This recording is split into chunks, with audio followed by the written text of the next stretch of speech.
Disclaimer, ये video सिर्फ मैंने एजुकेशन के लिए बनाई है। मैं कोई से भी रजिस्टर नहीं। आप अपने फाइनेंशियल एडवाइज़र से सलाह ज़रूर लें। इस वीडियो में हम बात करने वाले आर एंड डेनिम के बारे में। अब सबसे बड़ा सवाल, आखिर इस शेयर में लोअर सर्किट क्यों लग रहा है?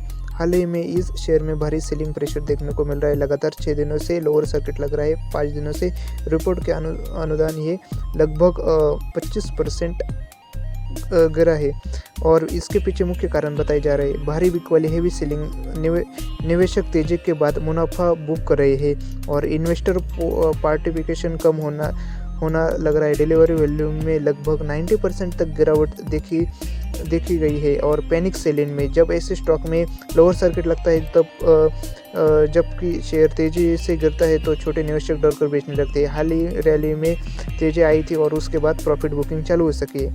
कंपनी के हाल ही में निवेशकों के लिए अच्छा सबक मतलब दिया है। रिजल्ट उन्होंने बोनस शेयर दिए, स्प्लिट शेयर दिए हैं। इन घोषणाओं के बाद शेयर में तेजी आई और लेकिन बाद में प्रॉफिट बुकिंग यहाँ पर हुई और उसके बाद गिरावट चालू हो सके। और कंपनी का बिजनेस टेक्सटाइल सेक्टर में है और फंडामेंटल औसत से अच्छे, लेकिन वैल्यूएशन थोड़ा महंगा है। साथ ही शेयर में वैलिडिटी और सेलिंग प्रेशर दिख रहा है।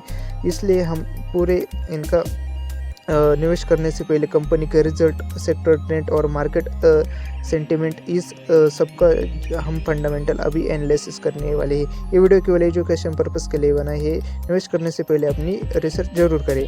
अभी हम देख सकते हैं कंपनी का परफॉर्मेंस बहुत बढ़िया है, लेकिन कुछ फंडामेंटल जो होते हैं स्टॉक पे बहुत महंगा हो गया था।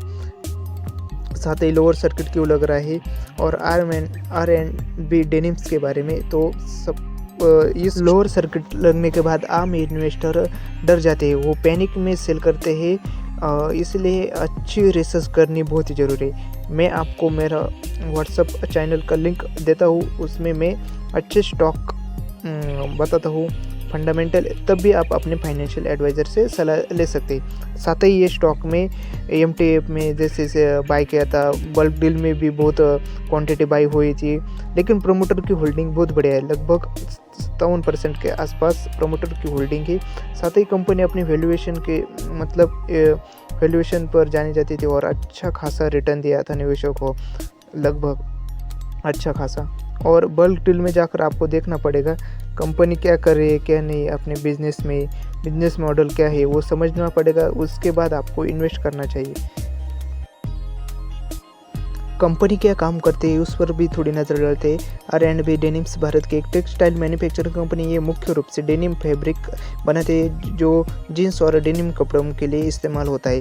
कंपनी का मुख्य बिजनेस डेनिम कपड़ा बनाना, गारमेंट और फैशन इंडस्ट्री को सप्लाई करना और भारत को एक्सपोर्ट मार्केट में बिक्री करना। साथ ही उनका बहुत ही बड़ा मार्केट है इंडिया में। लॉन्ग टर्म का विजन है तो अच्छा स्टॉक है, ये बढ़िया है। कंपनी का मुख्यालय सूरत, गुजरात में और इससे टेक्सटाइल सेक्टर में एकदम अच्छा बढ़िया परफॉर्मेंस किया है। कंपनी का फंडामेंटल एनालिसिस करेंगे तो अगर हम कंपनी के फंडामेंटल देखें तो कुछ पॉजिटिव और कुछ रिस्क फैक्टर भी दिखाई देते हैं। कंपनी का रेवेन्यू लगभग 428 करोड़ रुपए के आसपास है। कंपनी का नेट प्रॉफिट लगभग 31 करोड़ रुपए के आसपास है। साथ ही कंपनी का मार्केट कैप अभी अनुमान लगाया जा रहा है। कंपनी का मार्केट कैप लगभग 1500 से 1600 करोड़ रुपए के आसपास है।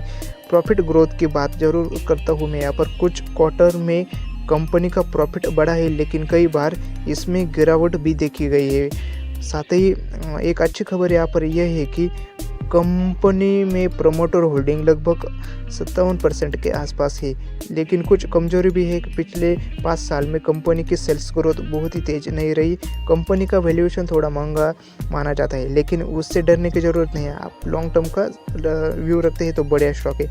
इसलिए मैं आपको अच्छे स्टॉक रिकमेंड करना चाहूँगा, वो भी मेरे स्टडी से, लेकिन स्टडी करके। साथ ही आप फाइनेंशियल एडवाइज़र उनको पूछकर ये सलाह जरूर लें।